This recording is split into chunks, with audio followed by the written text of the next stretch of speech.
What's going on, you guys? Welcome back to the channel and another video. Today we're going to be doing a fire and ice open cup with this cookie cutter, and then we have titanium white, canary yellow, fluorescent orange, cadmium red, this is cerulean blue, and this is phthalo blue. All the colors were mixed, 2 parts pouring medium to 1 part paint, and the pouring medium that I used was this Artist Loft pouring medium right here. And there is 1 drop of the OGX coconut milk silicone in each one of the colors. I do have a base coat mixed right here. It is going to be the same cerulean blue. And then with that, we are going to get started. So first things first, I'm going to put down just some of this base coat. We don't need the whole thing. We're going to save the rest for the corners. And then we have our open cup. And it's just a cookie cutter, but all right, so something to think about. I don't normally do this. This is something I do before. So blue and orange will make mud. So we need to try our best to keep blue and orange away from each other. And yellow and blue make green. So we're gonna try to avoid making a lot of green, but we're also trying to not create a bunch of mud. And I am going to be doing really small layers because I want to be able to see really well the color bands. So the white was a barrier color so that I can get this red over the blue. And then we can layer the oranges and yellows and whatnot. How's everybody doing today? I hope everybody's having a wonderful day. It is late afternoon here in Phoenix, and it is a very toasty late afternoon. So we don't want yellow and blue together, but we're about to be coming around to our blue again. So we're gonna try to get it on that white. There we go. Just push it out a little bit. I know it won't completely prevent the colors from touching each other, but it will for the most part. And that is all I'm asking for. Let's see, I don't think I want to do white yet. Maybe I'll just do another little tiny band of dark blue. Yep, all right. And let's release it into the world.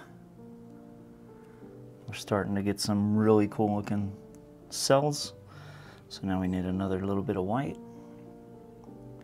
Might use a little more than I want to, but mainly trying to get it before it sinks. And we did.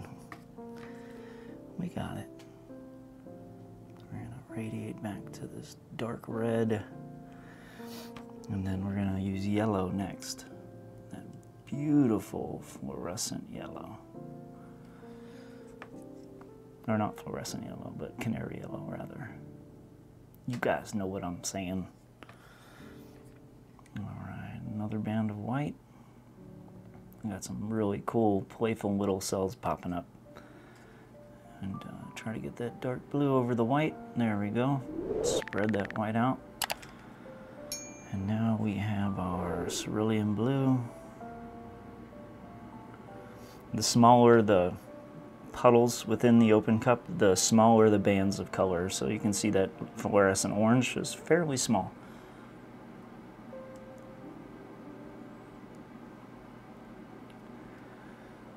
Yeah, I like it. So far it's looking really cool. Really loving the contrast between that fluorescent orange and the blue. All right. Get enough white in there to cover the yellow.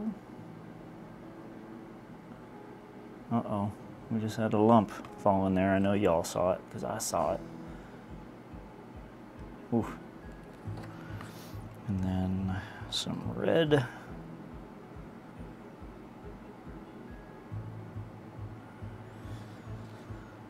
Man, this is pretty already. Look at that cell right there. Oh, I'm seeing some green coming out now. That yellow and the blue are just mingling ever so slightly.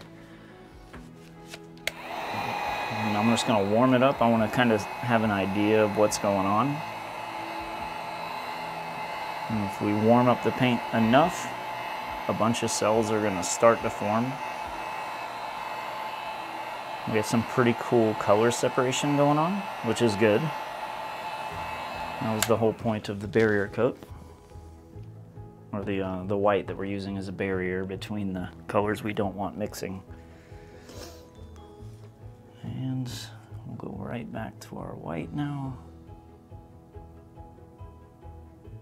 This is beautiful. And then we'll get into our cerulean blue and our phthalo blue.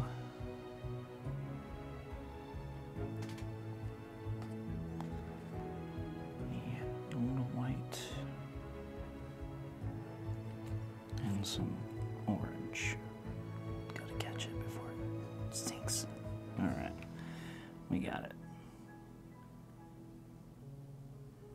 Oh, yeah, I'm seeing a whole bunch of layering now. That's really pretty. Really nice. I think my table is not quite level. It's probably this. I need to change the foil because I think it's getting such a thick layer of paint on it now that it's kind of doing its own thing. I'm hearing our little babies out there. So my wife got a pregnant mama cat, a buff, and then she's got 3 baby kittens in our loft area. And they're such cute little guys. I'm gonna try to show you at the end of the video. I'll try to remember. So I'm at the end almost. So I'm making my layers really thin.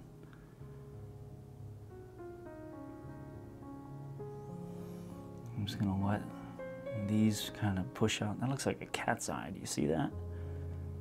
That's cool.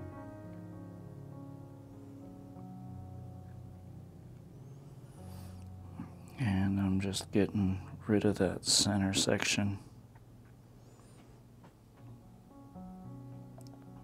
There we go. And putting the open cup in a cup of water so the paint doesn't stick to it. And we're gonna adjust just a little. And we're gonna come back. All right. I like what's going on so far. We have some really cool orange color. There is the smallest amount of green, but I'm not seeing any brown, which is awesome. Perfect. All right, so let me heat it up again. Those layers in the very center are very thin, so if we don't get much of a reaction before the stretch, then we definitely will get a decent reaction after. All right, let me move some of these paints out of the way because I have a whole bunch left over, and I am pretty certain I'm gonna do a flip with these extra colors. All right, let me get the corners. These colors are beautiful. What would you guys call it? It's reminding me of like Skittles.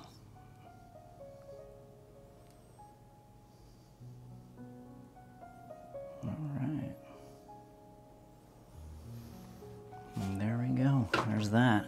Yeah, look at all those gorgeous little cells coming out. It's beautiful. All right. So just a nice little spin.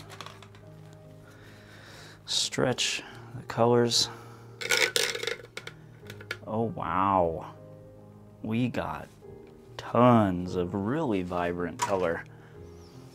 There's a very little like hue of green going on, but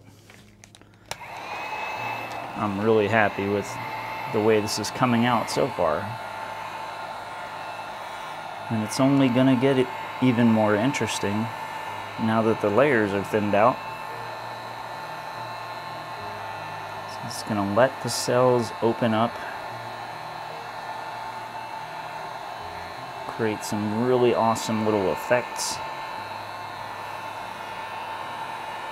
Like we have tons of pomegranate cells right now. Oh my goodness. Wow. That's beautiful. So throughout the drying process, more cells are going to present themselves as they're just multiplying. Just tiny, tiny little cells to start with, but they get so much bigger. So let me bring my phone down here. I want you guys to see this thing because it's gorgeous. So this is the whole wet version. And then as we get closer, you can see all the really awesome detail that's going on.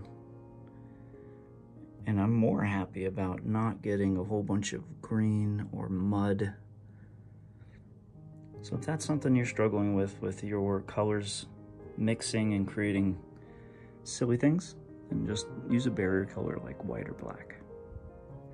I am blown away by how vibrant this thing stayed. We still have, yeah, there's that little tiny bit of green going through it where the colors kind of mixed a little bit more than I wanted, but this thing came out beautiful. It just reminds me of like Skittles or some kind of candy. I don't know.